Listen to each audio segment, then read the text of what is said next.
할렐루야, 반갑습니다. 이 밤에도 하나님 앞에 귀한 은혜가 여러분들에게 임재되어지기를 축복합니다. 오늘은 사도행전 5장의 말씀인데요, 하나님께 순종하자라는 제목으로 주의 말씀을 함께 나누겠습니다. 오늘 본문은요, 초대교회에서 벌어진 또 사건이 벌어지는데 성령님의 능력이 역사가 임하고 사도들에게 하나님의 권능 가운데 복음을 전할 때마다 놀라운 기적들이 펼쳐지는 초대교회의 모습이 펼쳐집니다.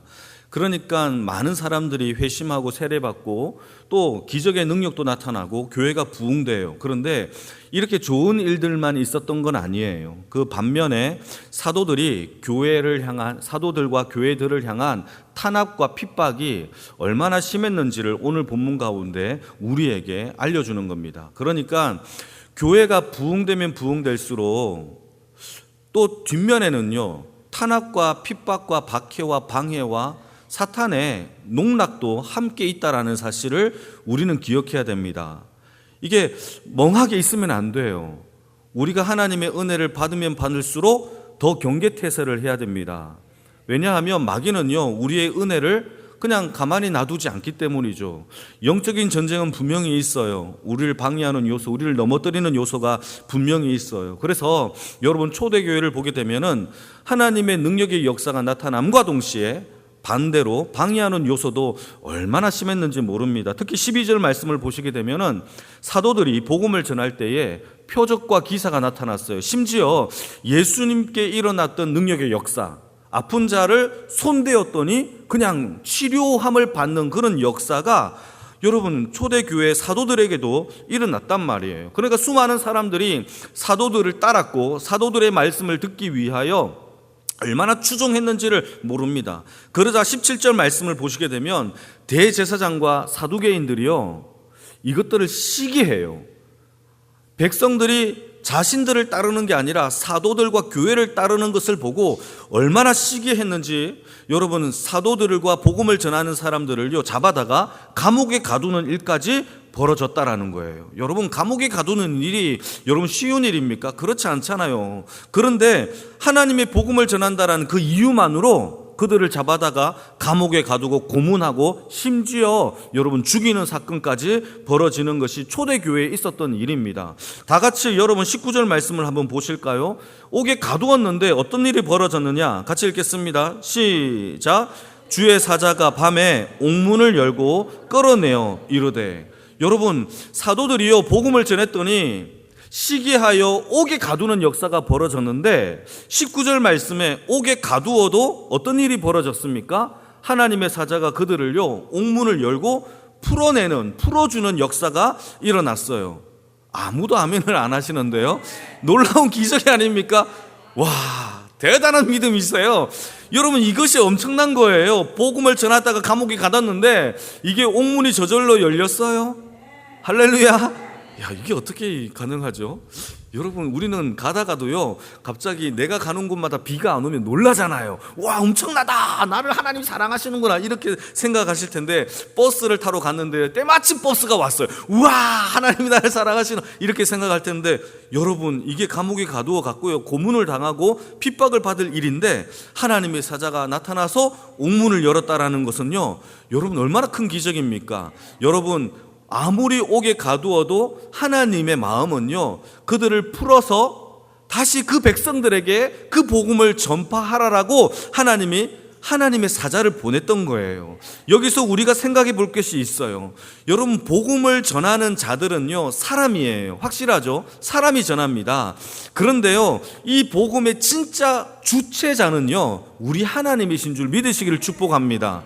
하나님이 그 복음을 전파하라라고 그들을 감옥에서 풀어서 다시 밖으로 내보내는 거예요. 여러분, 이 복음의 전파의 주체자는요 사람이 아니에요. 여러분, 우리 하나님이신 줄 믿으시기를 축복합니다. 그래서요 세상 사람들이요 우리를 아무리 미워하고 방해하고 우리를 핍박해도요 하나님이 우리를 막지 않으면 이 복음을 전파할 것을 막을 자가 이 세상에 있어요, 없어요? 없어요. 여러분, 우리가 아무리 애쓰고 노력을 해도요 여러분, 하나님이 일하시면요 부응이 돼요. 하나님이 우리가 아무리 애쓰고 노력하고 막 핏대를 올리고 막 그런다 한다 할지라도요, 24시간 중에서 22시간을 사역을 한다고 하더라도 하나님이 막으시면 안 돼요.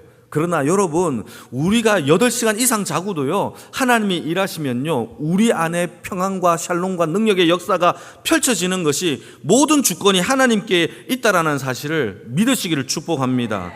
그래서요, 우리는 하나님을 붙들어야 되고 하나님의 마음을 시원케 해드리는 자가 되어야 돼요. 저의 마음을 시원케 해주고 남편의 마음, 이게 시원케 해줄 게 아니에요.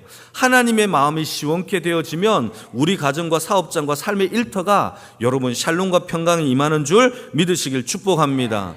세상 사람들이요, 복음을 전한다라고 해서 대제사장과 사두개인들이 시기심이 폭발하여서 그들을 철장문에 가두었어요. 그게 무용지물이에요. 저는 이것을 생각할 때마다 말씀이 생각나는 한 구절이 있어요. 요한복음 15장의 말씀을 보게 되면 요한복음 15장에 뭐가 있죠? 뭐가 있죠? 포도나무 비유가 나와요.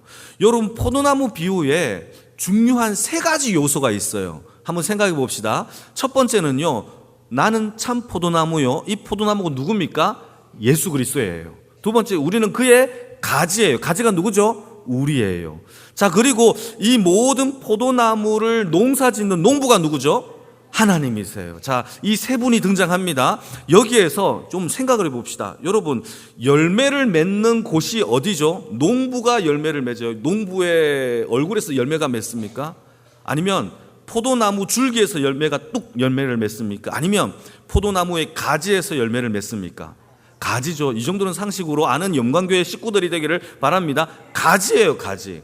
그런데 이 가지가 열매를 맺을 때 가지가 스스로 맺는 게 아니에요. 가지는요, 포도나무에 붙어 있어야 되죠. 이 다바크, 히브리 말로 붙어 있다.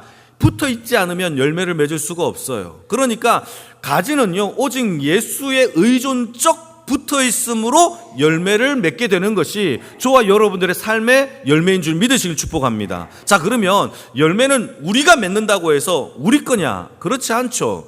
이 열매를 수확하시는 분은 누구죠? 하나님이세요. 농부가 수확해요.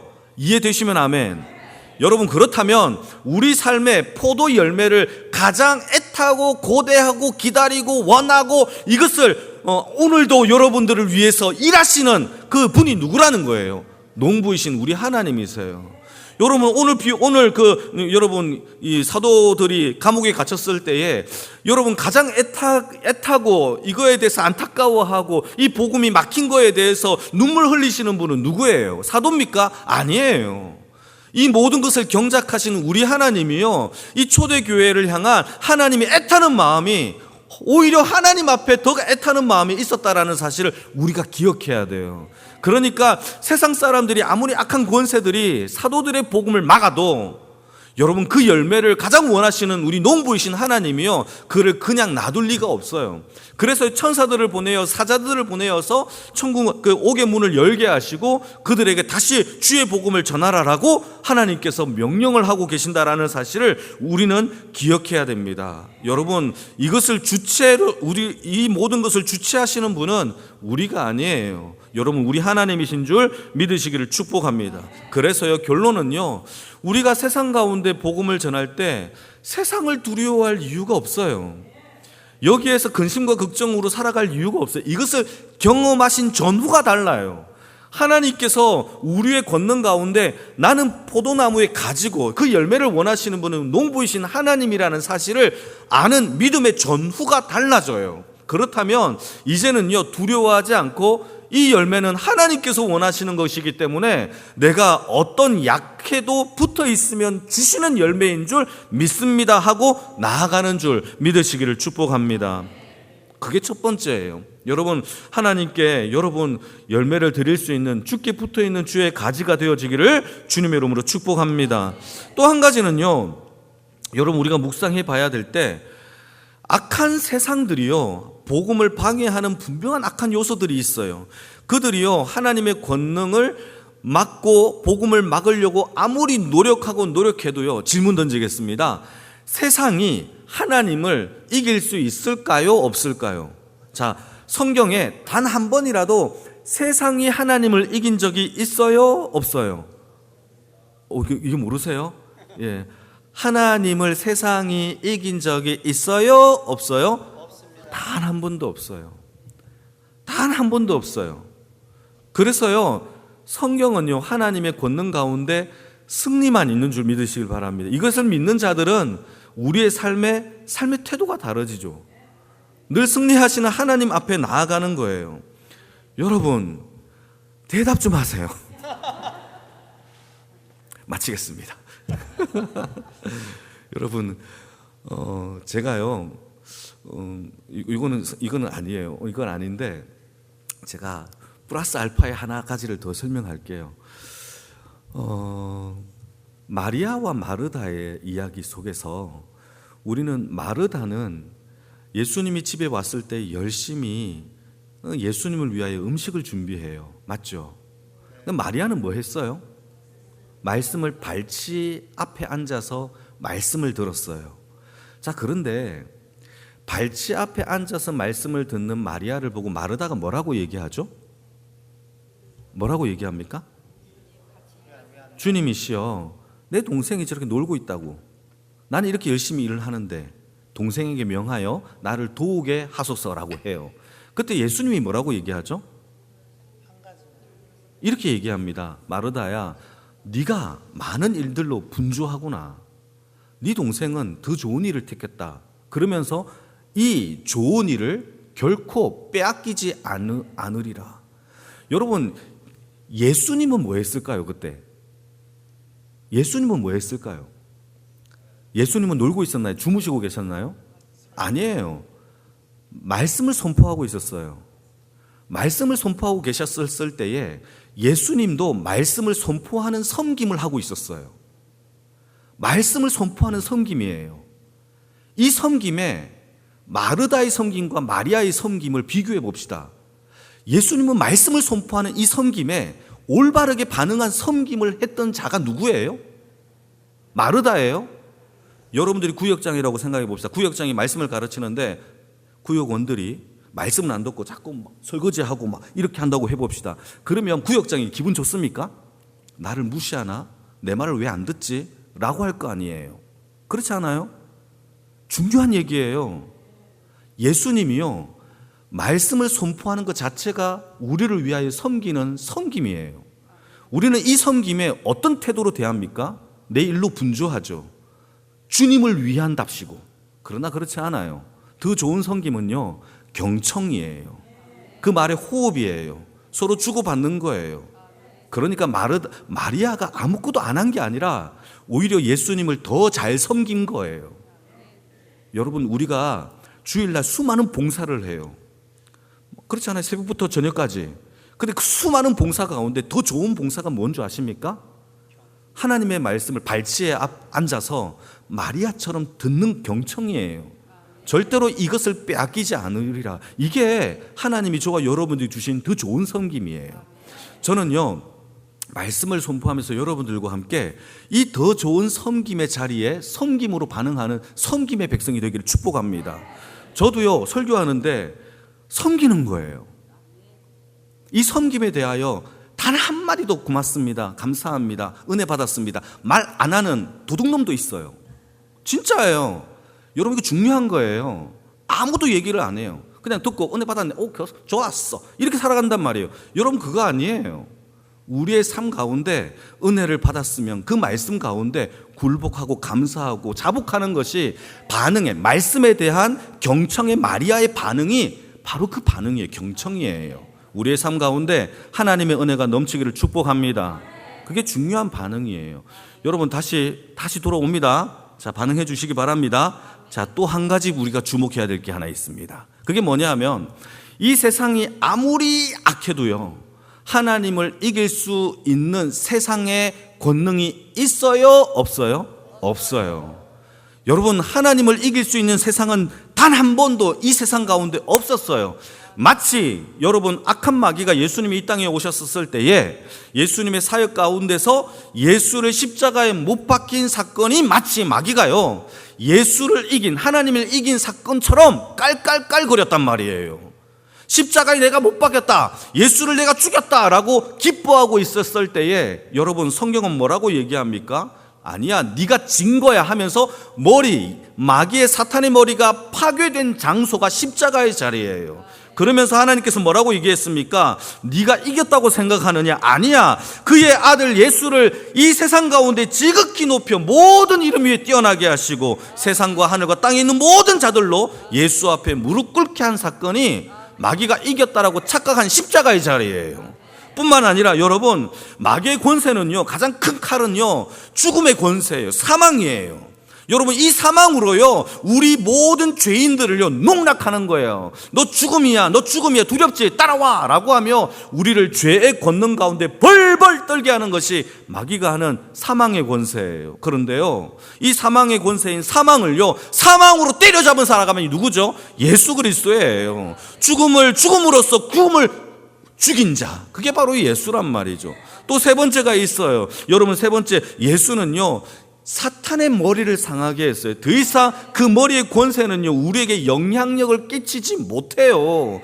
그러니까 이 땅에서요, 마귀에게 영향력을 받을 수 있는 크리스찬들은요, 없어요. 왜냐하면 우리에게는요, 예수의 생명 보혈의 피가 흐르기 때문인 줄 믿으시기를 축복합니다. 그러니까 마귀의 권세는 우리에게 무용지물이에요.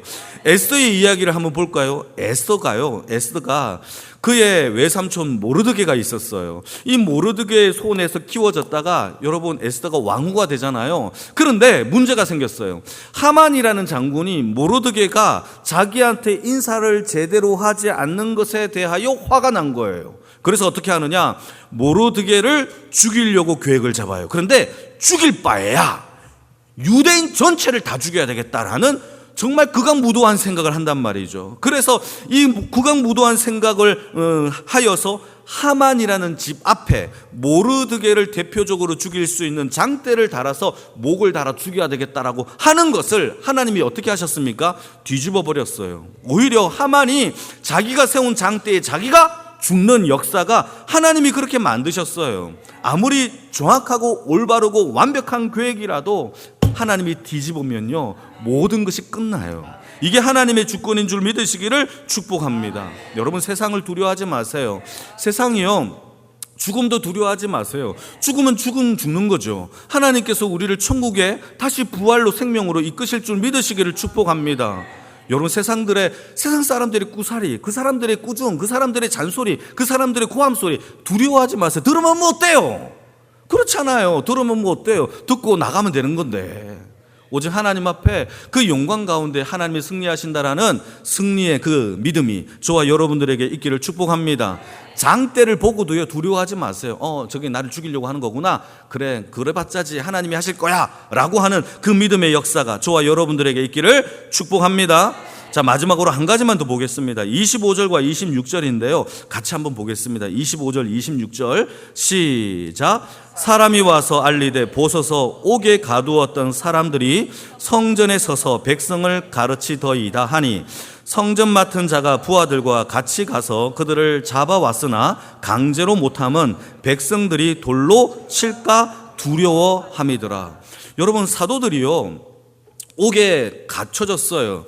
대제사장과 사두개인들이 그들을 잡아서 옥에 가두었는데 하나님의 천사가 그를 자꾸 풀어내는 거잖아요. 여러분, 이런 역사가 펼쳐지는 겁니다. 그런데 감옥에서 풀려짐을 당했을 때의 사도들이 대제사장과 사두개인들이 다시 자기를 잡을 거라고 생각을 했을까요? 못했을까요? 또 잡을 거라고 생각했겠죠. 그런데요, 여러분, 이제 사도들이 풀려나도요, 도망치지 않아요. 예전에 예수님의 제자였었을 때는 도망쳤거든요. 그런데요, 이번에는요, 도망치지 않아요. 오히려 하나님의 뜻이 무엇인지를 알고 복음을 전하는데 스스로 자처하여 복음을 전하는 일을 그들이 한단 말이에요. 여러분, 이들이 대제사장과 사두개인과 세상을 두려워합니까? 두려워하지 아니합니까? 아니한다라는 거죠. 이 믿음을 달라라고 이 밤 기도하기를 축복합니다. 이 믿음을 달라라고, 이 두려움을 이길 수 있는 믿음을 달라라고 여러분 이 밤 기도하기를 주님의 이름으로 축복합니다. 예수님께서 평소에 복음서에서 제자들에게 이런 이야기를 여러 번 하셨어요. 어떤 이야기냐 하면 너희 몸을 죽이는 세상의 권세를 두려워하지 말고 너희 영혼을 능히 지옥에 보낼 자를 두려워하라. 이것이 성취된 거죠. 이 성취가 저와 여러분들에게도 일어나기를 축복합니다. 작은 세상의 변화에도 두려워서 벌벌 떠는 인생이 아니라 하나님의 말씀 가운데 붙들고 여러분 세상이 아무리 우리를 위협해도 여러분 두려워하지 아니하는, 알고도 하나님의 복음을 전하는 믿음의 백성. 사실요, 이 사도들은요 뻔히 붙잡힐 것을 알고 있었어요. 또다시 고문을 당할 것을 알고 있어서 어쩌면 순교를 당할 수도 있겠다라는 것을 왜 몰랐겠습니까? 알고 있었어요. 그럼에도 불구하고 여러분, 사도들은요 다시 감옥에 잡혀가는 것을 택했어요. 왜냐? 하나님의 말씀에 순종하는 것이 그들에게 더 큰 기쁨이 있었기 때문이에요. 여러분, 하나님을 순종하는 그 기쁨의 능력이 우리 안에 세상보다 더 강해지기를 축복합니다. 모세가요 태어났을 때에 애굽의 왕 바로가 뭐라고 명령을 하느냐, 히브리 남자 모든 백성들 남자 아기는 나일강에 던져서 죽여라 라고 명령을 내려요. 근데 이때에 히브리 산파 2명 있죠. 이름이 뭡니까? 십보라 그리고 부아라는 이 두 사람이, 십브라 부아라는 두 사람이 하나님을 경외함으로 죽이지 않아요.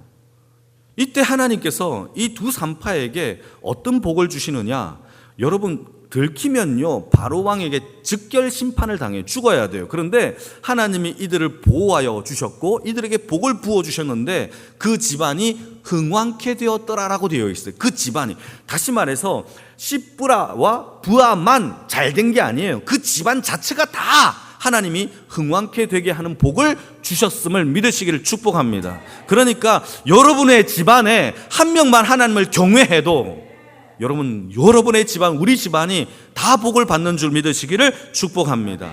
다니엘의 세 친구도 마찬가지입니다. 여러분, 왕이요 다니엘의 세 친구에게 금신상에게 절해라 라고 명령을 내립니다. 절을 안 하니까 회유까지 합니다. 한 번만 절하면 되는데 왜 그걸 안 하느냐 라고 했을 때에 다니엘의 세 친구들이 했던 말을 혹시 기억나십니까? 어떤 말을 합니까? 이렇게 말합니다. 왕이시여, 우리가 이 일에 대하여 당신에게 말할 필요도 없나이다. 이건 말할 필요도 없어요 라고 얘기하는 거예요. 얼마나 하나님과 당신이 급이 안 된다는 얘기죠. 그러면서 하는 말이, 당신이 우리를 풀무불에 던져도 하나님이 우리를 건져내실 줄로 믿습니다 라고 고백해요. 뿐만 아니라 비록 하나님이 그리 아니하신다 할지라도 우리는 오직 하나님만 섬기리이다 라고 하죠. 그러면서 마지막으로 하는 말이, 왕이시여, 여러분 중요합니다. 왕이시여, 당신이 만든 우상 따위에게는 절도 하지 않을 줄 아시옵소서 하고 가요. 여러분, 이게 얼마나 큰 믿음입니까? 하나님이 이들의 고백대로 건져주시고요, 하나님의 권능 가운데 살려주시는 역사가 일어났다라는 사실을 믿으시길 축복합니다. 여러분, 이게 바로 하나님을 믿는 믿음이죠. 이런 권능의 역사가 우리의 삶 가운데 일어나기를 축복합니다. 여러분, 독일의 목사님 중에서 본 회퍼 목사님을 아십니까? 디트리트 본 회퍼 목사님이 계세요. 독일 분이신데요, 나치 정권에 붙잡혀서 독일 나치 정권에 굴복하지 아니해서 감옥에 갇힌 목사님이세요. 이 목사님이요 거의 많은 인생의 세월을요 감옥에 보냈어요. 그런데 많은 사람들이 목사님에게 이렇게 얘기를 합니다. 회퍼 목사님, 목사님은 감옥에 갇히셔서 너무 고생 많으셨죠 라고 이야기를 하면요, 이 목사님이 이렇게 얘기를 해요. 오히려 제가 감옥에 갇혔을 때가 내 인생에 유일하게 하나님 앞에 순종했던 시간입니다. 감옥에 갇혔던 시간이 하나님 앞에 유일하게 복음 가운데 순종했던 시간이었다라고 그의 노년의 고백을 하는 것을 보게 됩니다. 그러면서 감옥에서 지었던 노래, 시편이 엄청 많아요. 이 사람이 많은 곡과 문학 작품을 썼는데 그 중에서 우리가 잘 알고 있는 노래가 하나 있죠. 알죠? 선한 능력으로라는 노래가 있어요. 그래서 제가 한번 불러보려고 합니다. 연습을 좀 했는데 음정 박자가 좀 틀릴 수 있어요. 주 선한 능력으로 안으시네, 그 크신 팔로 날 붙드시네. 정확하게 불렀죠. 여러분, 이 노래인데요, 이 선한 능력으로라는 노래인데, 이건 원래 노래가 아니었어요. 그가 썼던 시였어요. 이 시가 7개의 절로 이루어진 시인데요, 그 처절한 감옥 속에서 여러분 나치의 고문을 당했어요. 핍박을, 그냥 감옥 속에서 이렇게 맨날 산 게 아니라 맨날 핍박을 당했어요. 때림을 받고요, 이렇게 고난을 당했어요. 배고팠고요. 이때에 이 회포 목사님이 7개의 시를 쓰면서 뭐라고 했느냐, 여러분 이 시를 보게 되면요, 한 번도 절망이나 아픔이나 억울함을 노래하지 않았어요. 1절에 보시게 되면 하나님 선한 능력으로 나를 보호하시네. 2절 선한 능력으로 내 무거운 짐 덜어주시네. 3절 선한 능력으로 고통을 해소해 주시네. 4절 선한 능력으로 광채를 부어주시네. 5절 선한 능력으로 어둠을 밝혀주시네. 6절 선한 능력으로 찬양도 주시네. 7절 선한 능력으로 내게 평강을 주셨네. 이게 그가 불렀던 노래예요. 여러분, 세상의 권능, 여러분 그래봤자 귀결은요, 끝은 죽음밖에 없어요. 우리를 죽는 것밖에 없어요. 여러분 세상 살아보세요. 이게 다예요. 마귀가 하는 짓이죠. 여러분 이걸 두려워하지 말라고요. 오직 하나님만 두려워하고, 여러분 세상이 두려워 세상 가운데 벌벌 떨면서 우리의 인생과 시간을 허비하는 인생으로 살아가는 것이 아니라, 오히려 본회포 목사님처럼 하나님께 순종하여 복음 가운데 감옥에 갇힌 순종의 시간으로 여러분 우리의 인생을 만들어가는 것이 더욱더 큰 복된 일임을 믿으시기를 축복합니다. 여러분 중요합니다. 마지막 결론입니다. 우리가 복음을 전하고 복음의 사람이 될 때에 반대로 악한 마귀의 그러한 공격도 있어요. 여러분 두려워하지 마세요. 그 공격 후에는요, 하나님 앞에 순종하는 시간으로 만들어내는 저와 여러분, 가장 값진 시간이 되어지는 저와 여러분들의 백성들의 삶이 다 되어지기를 주님의 이름으로 축복합니다.